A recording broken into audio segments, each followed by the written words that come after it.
Italy is supposed to own beauty. Bologna, Modena, Turin, that whole stretch of northern Italy is basically a factory for gorgeous cars. Ferrari, Lamborghini, Maserati, Alfa Romeo. For 70 years, if you wanted the most beautiful car on the road, you looked south, to men with sketchpads and cigarettes in smoke-filled ateliers, chasing curves that looked like they'd been carved by the wind itself. But here's the thing nobody in Turin likes to admit out loud. Some of the most devastatingly beautiful cars in automotive history didn't come from Italy at all. They came from damp, grey, unglamorous England. From factories in the Midlands. From engineers in cardigans who probably drank more tea than wine. And more than once, those cars made the Italians, the supposed gods of automotive design, genuinely nervous. Enzo Ferrari himself once called one of these cars the most beautiful in the world. Coming from him, that's not a compliment. That's a confession. So today we're counting down 10 British cars so stunning, so effortlessly elegant, that they made Italy's design houses look over their shoulder. We're talking about cars built in rainy industrial towns, by companies that never had a Formula One dynasty or a founder's name printed in gold script on the bonnet. Cars that nonetheless stopped traffic in Turin and Modena and made Italian engineers ask, quietly, who drew that? This isn't a list built on nostalgia or national pride alone. Every car here earned its spot through documented history, motor show reactions, price records, museum placements, or, in a couple of cases, words that came directly out of the mouths of the very Italian designers and executives who were supposed to be unbeatable. Before we get into it, if you're the kind of person who genuinely appreciates a car for how it looks and not just what it can do, hit subscribe, because we run this kind of countdown every week, and you do not want to miss what's coming after this one. Drop a like if you've got a favorite already in mind, and let us know in the comments which British car you think deserves a spot we might have missed. Now, let's get into it, because number 1 is the car that actually made Enzo Ferrari say it out loud. Jensen Interceptor. We're starting with a car most casual fans have never heard of, and that's honestly a crime, because the Jensen Interceptor is one of the great sleeper hit designs of the 1960s. Built in West Bromwich, about as far from the Italian Riviera as you can get, the Interceptor paired a thunderous American Chrysler V8 with bodywork that was actually built in Italy by the coach builder Vignale. But here's the twist, the Italians were building someone else's vision. The shape, the idea, the whole concept, came from British designers. It quietly proved something Italy didn't want to admit, that you didn't need an Italian pen to draw an Italian-looking car. That enormous wraparound rear window was unlike anything else on the road at the time.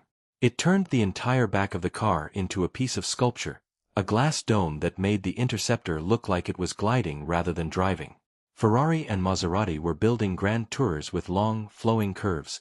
The Interceptor matched their elegance and then added something colder, sharper, more architectural.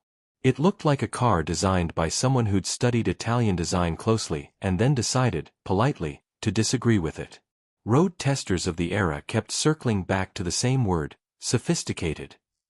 Not fast, not flashy, sophisticated.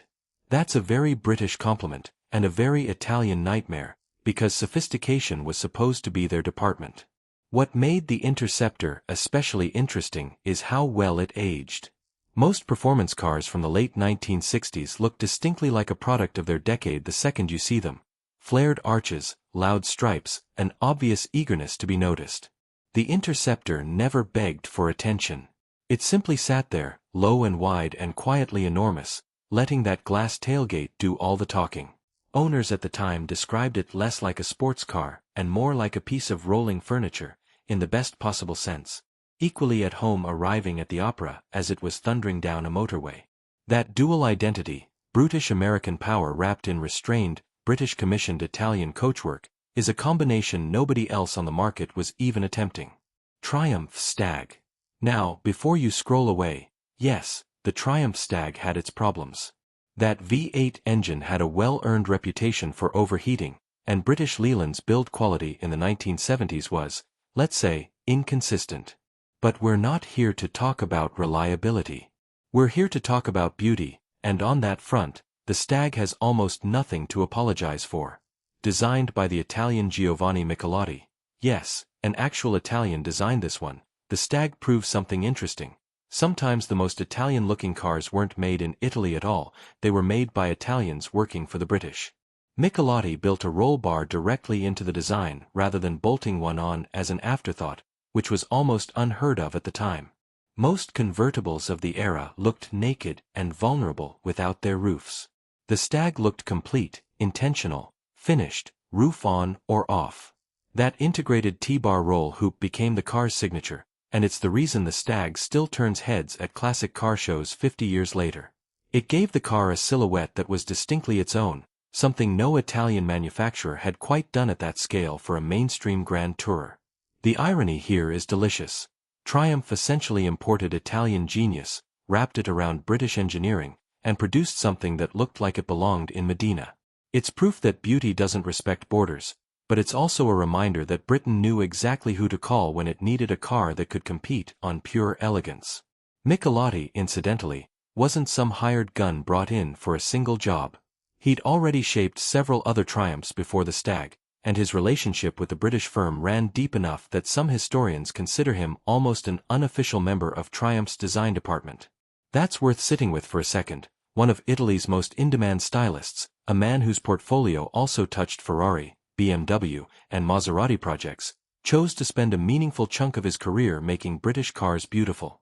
If Turin Studios wanted to feel smug about owning the concept of automotive elegance, they first had to explain why their own best talent kept crossing the channel to work on English sports cars. Bristol 406. Bristol is a name most people outside Britain have never heard of, and that's exactly how the company liked it. Bristol Cars was aircraft manufacturer Bristol Aeroplane Company's automotive offshoot, and their cars were built in tiny numbers for a tiny, wealthy, deeply discreet clientele. No badges shouting for attention. No motorsport program chasing headlines. Just quiet, obsessive engineering. The Bristol 406, launched in the late 1950s, looked like nothing else on British roads, a low, long-nosed saloon with a fastback rear that borrowed the language of Italian coach builders like Superleggera Touring, but filtered through an entirely British sensibility of restraint. Where an Italian design might add a flourish, a vent, a chrome flash for drama, the Bristol simplified. It stripped things back until only the essential lines remained. That restraint is exactly what made continental designers pay attention. Bristol wasn't trying to outflash Italy. It was doing something Italy rarely attempted, elegance through subtraction. A shape so clean it didn't need embellishment to look expensive. Production numbers were minuscule. Bristol built cars almost one at a time, for customers who valued privacy over prestige. But rarity only adds to the mystique. This was a car that looked like a diplomat's secret, and diplomats, as it turns out, have exquisite taste. There's also the matter of the engineering discipline hiding underneath that shape. Bristol's roots in aircraft manufacturing meant every panel gap, every seam, every mechanical joint was scrutinized with the kind of obsessive precision you'd expect from a company that used to build fighter planes rather than family saloons. The bodywork wasn't just drawn to look aerodynamically clean, it largely was, benefiting from wind tunnel thinking that predated most of its competitors bothering to test at all. Italian coach builders were artists first, and brilliant ones. Bristol approached the same problem like engineers who happened to have taste, and watching two completely different philosophies arrive at a similarly elegant destination says something about how many roads actually lead to beauty. Lagonda V12 Saloon. Let's go back further, to the late 1930s, before the war reshaped everything about how cars were built and sold. The Lagonda V12, designed with input from none other than W.O. Bentley himself after he left the company that bears his name, was one of the most staggering luxury cars Britain ever produced. Long, flowing fenders swept from the headlights all the way back to the running boards in one unbroken line. The bonnet seemed to stretch on forever, hiding a genuinely sophisticated V12 engine underneath, sophisticated enough that Lagonda's V12 famously finished first and second in its class at Le Mans in 1939, a genuine shock to an endurance racing world that assumed continental manufacturers had that category locked up. Italian coach builders of the era, particularly the great houses in Turin, were the benchmark for pre-war elegance. Bodies by Touring, by Pininfarina, before it became one word, set the tone for what a luxury car should look like. And yet the Lagonda V12 stood right alongside them, matching flowing fenders and long hood proportions with a kind of stately British confidence that didn't feel like it was imitating anyone. W.O. Bentley reportedly considered the V12 engine one of the finest pieces of engineering he ever worked on. When the man who created Bentley says that about a Lagonda, Italy had every reason to take notice. The bodywork itself came from Lagonda's own coach-building operation, and it managed something genuinely difficult, making a car that was enormous, nearly the length of a modern SUV bumper to bumper, look graceful rather than bulky. Every panel was proportioned so the eye traveled smoothly from the tip of the grille to the curve of the rear wing without a single jarring interruption. That's the hardest trick in car design, harder than making something small and sporty look exciting. Making something vast look weightless takes real discipline, and in the late 1930s, very few design houses anywhere in the world, Italian or otherwise, were pulling that off with this much confidence. TVR Griffith / TVR Tuscan. TVR is the wild card on this list, a small, defiantly independent Blackpool manufacturer that built cars its own way, ignored convention, and somehow kept producing shapes that looked like nothing else on earth. The Griffith and Tuscan of the 1960s had a snarling, muscular presence that Italian design houses simply weren't making at the time. Where Ferrari and Maserati were drawing long, languid grand tours built for effortless high-speed cruising, TVR was sculpting something tighter, more aggressive, almost feral, a compact fastback body wrapped tightly around a huge American V8, with barely enough room left over for the driver. It's an entirely different philosophy of beauty. Italian design in this era was about flow and grace. TVR's design was about tension, the sense that the bodywork was barely containing the power underneath it. That tension is its own kind of beauty, and it's one the big Italian houses, for all their elegance, rarely explored with this much conviction. TVR never had the marketing budget of a Ferrari or the racing pedigree of a Maserati. What it had was a tiny team of obsessive designers building something genuinely, defiantly original, and forcing anyone paying attention to admit that the most exciting shape on the road that year came out of Blackpool, not Turin. What's remarkable is how consistently TVR kept finding new ways to make that same basic recipe. Small British seaside factory, huge imported American engine, fiberglass body stretched impossibly tight over the mechanicals, feel fresh across decades.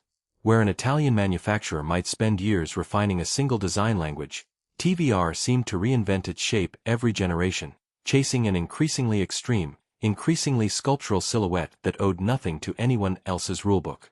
It's the automotive equivalent of a punk band recording in someone's garage and somehow still outselling the major label acts on pure attitude. Beauty, it turns out, doesn't require a design school pedigree. Sometimes it just requires nerve. Rolls-Royce Camargue.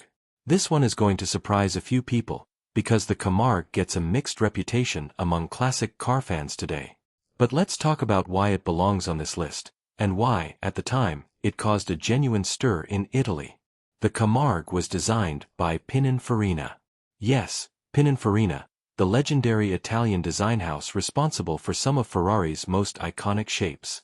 Rolls-Royce, rather than using its in-house team, went straight to Turin and commissioned Italy's most respected design studio to create its new flagship coupe. Think about what that means. Britain's most prestigious car manufacturer walked into Italy's design capital and said, "Build us something so beautiful it embarrasses everyone else on the road, including your own countrymen."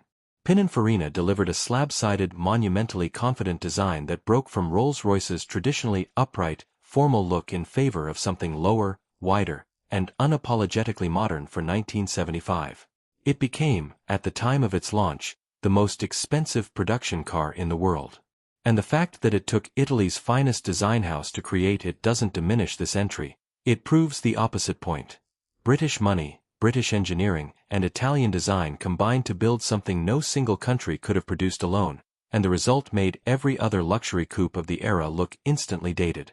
Reactions inside Italy's own design community were reportedly mixed at the time. Some saw the Camargue's bold, wide stance as a departure too far from Rolls-Royce's traditional formality, while others recognized it immediately as one of Pininfarina's boldest statements of the decade. Either way, the conversation itself tells you everything. When Rolls-Royce wanted to prove it could out-elegant its own storied history, it didn't reach for a British pen. It picked up the phone to Turin, and Turin answered with a shape so confident that it's still debated by enthusiasts 50 years later. Which, for a piece of design, might be the highest compliment there is. Jaguar XK120.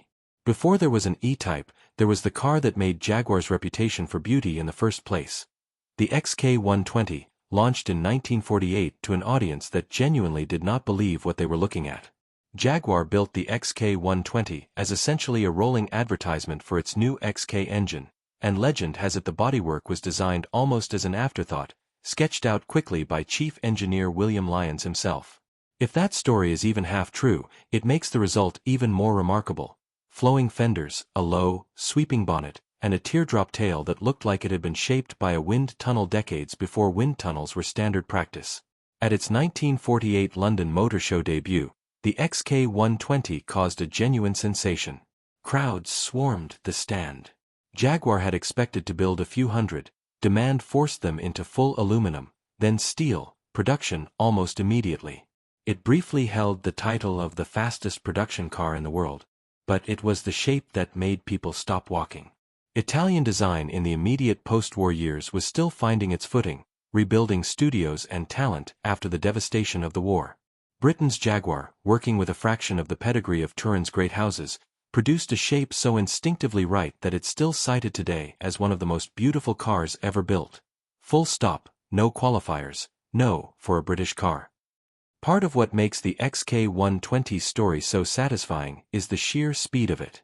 This wasn't a decade-long design exercise refined through committee after committee. It came together quickly, almost impulsively, driven by one man's eye rather than a sprawling studio process, and it still managed to outflow, outsweep, and outcharm bodies that Italian coach builders were spending years perfecting.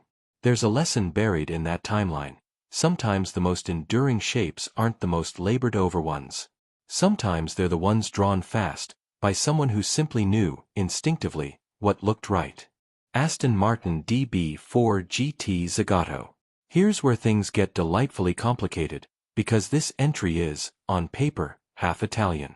The Aston Martin DB5 GT Zagato was a British chassis and engine wrapped in bodywork by the legendary Milanese coach builder Zagato.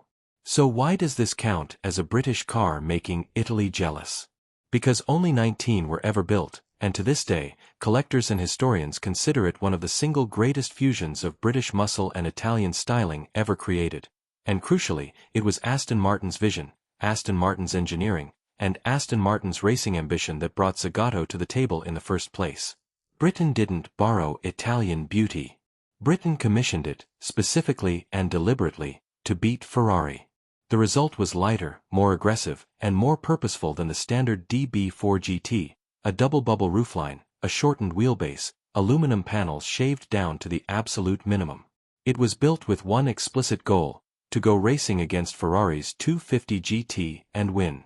And it very nearly did, taking multiple class podiums and outright wins against factory Ferrari opposition through the early 1960s. Original examples of the DB5 GT Zagato now sell for figures well into the tens of millions of dollars, some of the most valuable cars on the planet. When Zagato, the studio that helped define Italian racing elegance for generations, looks back at this car, they don't talk about it as an Italian design exercise. They talk about it as one of the finest things they ever built for someone else's dream. That's Britain making Italy jealous of its own talent. Zagato clearly agreed the collaboration produced something special, because decades later, the studio returned to the idea, building modern continuation and tribute models that explicitly referenced the original DB5 GT Zagato's proportions. That's not something a design house does for a project it considers a footnote. It's something a design house does when it knows, deep down, that this particular British commission produced one of the finest shapes to ever pass through its own workshop, arguably finer than several purely Italian cars sitting in the same showroom that decade. Aston Martin DB5. You already know this shape, even if you've never followed cars a day in your life. Silver paintwork. Long bonnet. That unmistakable grille. The Aston Martin DB5 became one of the most recognized car shapes in the entire world the moment it appeared alongside Sean Connery in Goldfinger in 1964, and it has never really left the cultural spotlight since. But strip away the Bond mythology for a second, because the DB5 doesn't need a movie to justify its place on this list. Evolved from the DB4, itself already a gorgeous car, the DB5 refined every line, smoothed every transition, and produced a shape of almost impossible restraint. Nothing on this car shouts. Every curve seems to exist purely because it needed to be there, and nowhere else. Compare it against what Ferrari and Maserati were producing in the same window of the early 1960s, the 250 GT, the Sebring, and the DB5 doesn't lose that comparison. It holds its own with a completely different kind of confidence. Quieter, colder, more aristocratic. Where Italian grand tours of the era often reached for drama, the DB5 reached for composure, and in doing so created a design language that arguably influenced how British elegance gets defined in cars to this very day. It's the car that proved Britain didn't need to copy Ferrari's playbook to stand next to it. And unlike a lot of cars whose fame rests entirely on a film franchise, the DB5's reputation among actual designers and historians predates Bond by years. Automotive writers covering its debut were already reaching for superlatives before a single frame of Goldfinger was shot. The film didn't manufacture the car's beauty, it simply handed a global audience, all at once, the same reaction British and European enthusiasts had been having in person since the DB4's launch a few years earlier. Hollywood found a shortcut to fame. The design itself had already done the actual work. Jaguar E-Type. And here we are. The car that made this list impossible to make without it at the top. At the Geneva Motor Show in March 1961, Jaguar unveiled the E-Type, and by every account from journalists who were actually there, the reaction bordered on disbelief.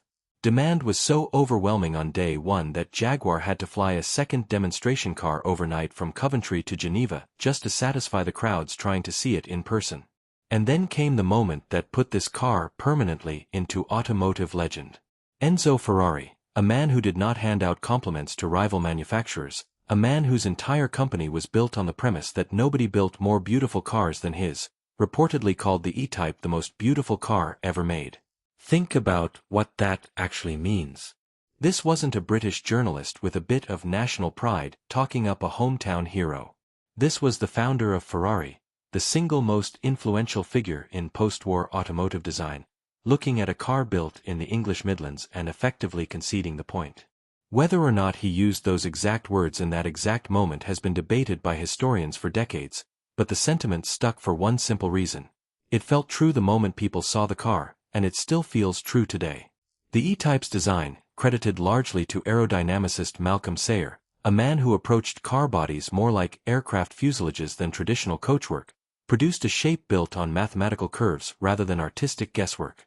That's part of why it feels so inevitable, so correct, in a way few other cars ever have. It wasn't drawn to look pretty. It was calculated to slice through air with minimal resistance, and the astonishing thing is that the result also happened to be one of the most emotionally affecting shapes in automotive history. The long, impossibly slender bonnet. The covered headlamps on the earliest cars. The way the rear haunches tuck in right before the tail. Every single line does something functional and something beautiful simultaneously, and that combination is exactly what Italian design houses had spent decades trying to perfect. Jaguar arrived and, in one single model, matched them.